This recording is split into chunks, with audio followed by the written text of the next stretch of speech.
really get to know each other.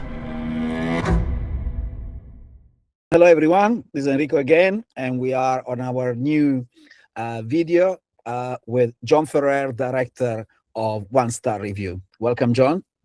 Thank you for having me. Thank you for watching, if anyone's watched it as well. We all watched it, very much enjoyed it.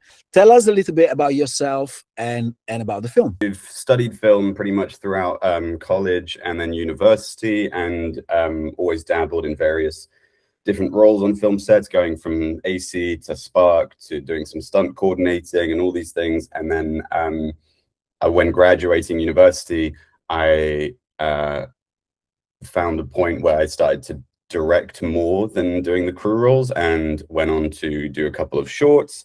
I started sort of teaching a little bit alongside, so teaching some directing, and one of my friends and colleagues, Harry Metcalf, who co-wrote One Star Review, introduced me to our producer, Simon, and suggested me as a director. Basically, they'd been developing the story themselves based on an idea by Simon, and then I was brought in to sort of very informally pitch for it, you know, at a day in a pub, basically, sort of discuss my ideas, what I think could be done with it, and see if I was right for it. And that was pretty much how it all started. And you mentioned that you directed also music videos. Did you direct some music videos before or after? How did it go? I've done music videos befure and after. I always sort of go back to music videos just to kind of, music videos are a great medium to sort of just flex the visual creativity without having to worry as much about, dare I say, narrative structure, you know, worrying about audio, things like that. You can get a lot more silly with it, I find. And I love doing music videos for that reason. So I'd actually done some music videos with our cinematographer of One Star Review, Charlie Martin, as well. Always going back and forth with music videos. I'm hoping to do another one soon. So tell us about One Star Reviews. So Simon, our producer, had a full-fledged kind of feature film almost outline. I want to say it was almost a feature film's worth. Was approached with pretty much a whole outline of what it was. The writers, Hayden and Harry, had, I think at this point, already started reworking it into a short film. And what they had done was a very a solid effort of getting all the elements sort of from the feature film into the short. It was a lot of material for a 10-minute film, basically. And so the discussions we had was, okay, you're hitting all the beats of information you want in the short film, but you're not letting it breathe. So my suggestion and sort of my involvement was trying to find a key scene from the film, a sort of midpoint of where maybe the feature film would be, and making that be our short film. So essentially we're just focusing on one two characters, I should say, our sort of survivor, final girl, for lack of a better term, and potentially murderous chef. My approach for every short film is just don't overstuff it. Through the process, in terms of the production, how was the production, and what were the biggest challenges for you, literally, if you came from the beginning? So from the moment you were happy with the script, take us through casting, locations, shoot, and then post. Yeah, okay. So the trickiest thing was probably the casting and finding the right people for it, for something that was very performance based, right? Very much, it's two characters interacting and sitting and having a conversation and some other things, and so it was all in the casting. As a process, so this was Simon's first film as producer, I believe, and the things I was kind of telling him is what I always approach a project as a producer. On my own films I direct, the way I try and approach it is always just get a location and sort of lock the location, lock a date for the location, because once you've got that, everything else can sort of fall into place. Once you've got that, if you're working with a small budget, you can start telling people, here's the dates, here's the money we're working with. You know, you can never do that if you don't have a location, which, you know, this is not the perfect way to tell a story. Ideally, you've got a perfect script and then you find locations, but the truth is, with like micro budget films, you don't have that luxury. So sometimes you just have to, look at the resources you've got, challenge yourself on what story you can tell with those resources, and then tell that story. And pretty much if ever you're doing a micro budget film and you're looking at official film location websites, they will charge you money that you as a micro budget film do not have.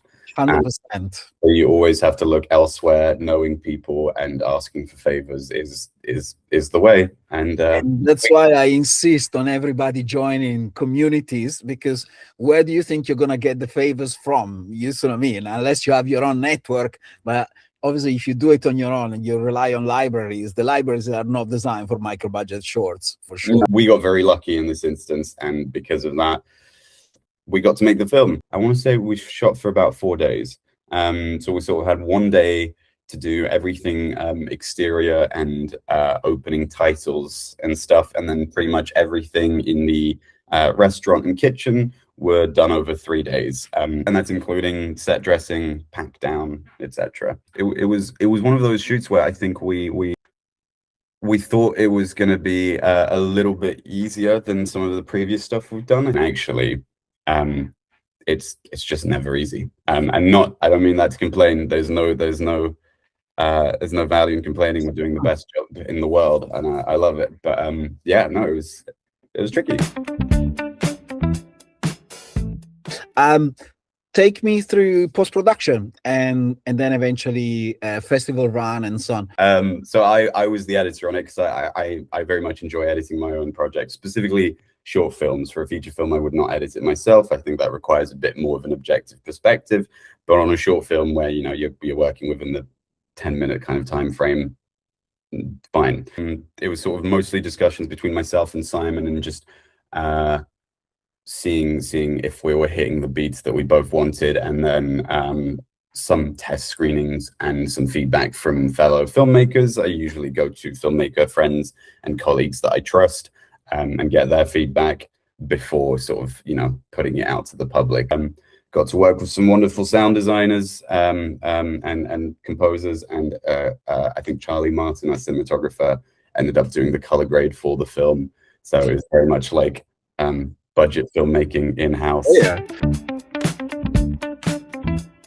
I want to say that we had our big first premiere at Fright Fest, which is one of the bigger festivals. Thank you.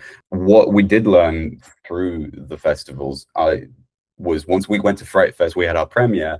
A lot of other film festivals, horror film festivals, would either accept us because we got into Fright Fest, so there was a level of validation for our project, but then there was also the complete opposite, which is some festivals didn't want to include us because they wanted to give a chance to other filmmakers that weren't, for example, included in Fright Fest. We targeted the bigger horror film festivals first, and then everything else was Simon's doing. But my notes were keep the film under 10 minutes to better our chances, and start with the big film festivals and just hope we get into one of them, to be honest. If you could go back and change something in your approach to this film, anything, what would you change? What would you do different, and why? Mm-hmm. I also wouldn't want to change anything because I learned everything from it, right? I'm very happy that I've learned what I would do differently now. But I don't, because of that, I don't think there's anything I'd actually change. It's a good answer. Maybe I'd change the title. Simon and I disagree on that a lot, but. So if you could give any advice to filmmakers that are at their first or second short, or maybe done a couple of music videos, they are trying to do their first short film, what advice would you give them? I would say don't stop doing it, as in don't stop the practice of filmmaking, because it's not like riding a bike. You will forget it. You take too long a break, you will forget it, and you will not keep refining your skills, because a lot of it has to become very second nature. If you're a director like I am, just keep having ideas being developed all the time, because you never know when they're going to be wanted, basically. And so, like right now, I'm in the midst of developing 3 other feature film sort of projects and scripts, while finishing up the post-production on my first feature. My advice, is that actually the critical feature is actually your second feature, because there are a lot of filmmakers that make one feature and never make another one. But as long as you get your second feature right, then the sky's the limit. Again, thank you so much, John. And it was a really, really interesting interview. And watch out for 1-star review on our YouTube channel. And we look forward to seeing more of your work, John. Take care. Thank you very much for having me.